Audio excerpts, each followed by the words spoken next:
Edgar and Ashley got married early. He had just come out of the army, and she wanted to get married as soon as possible. In order to provide for his family, Edgar got a job in security.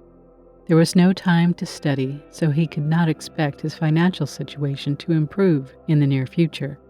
In the meantime, Ashley managed to be promoted from salesperson to store manager.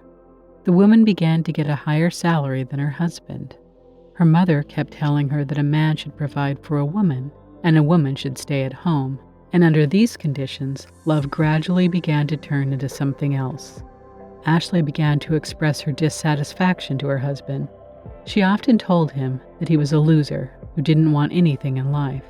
Edgar gave almost all of his salary to his wife for housekeeping.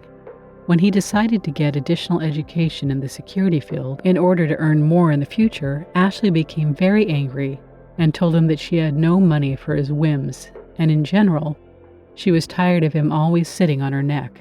Edgar borrowed some from friends and saved a little, so finally he still collected the money he needed. When he received the coveted certificate of training, Edgar got a new job that paid almost twice as much.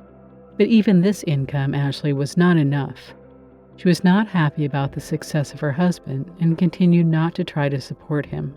At his new workplace, Edgar began to receive attention from a woman named Nancy. She worked as a manager and was several years older than Edgar. From time to time, she treated him to homemade buns or pies and often said kind words. The man inside him began to awaken, and he remembered that he had had goals and plans before, and then his wife somehow quietly convinced him that he was a loser. Edgar suddenly wanted to become successful and prove to his wife that he was not who she perceived him to be, and he began actively moving toward his goal.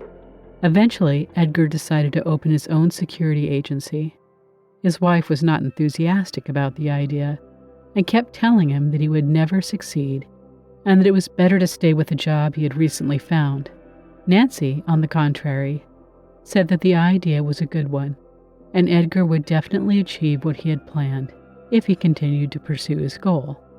And Edgar believed in himself.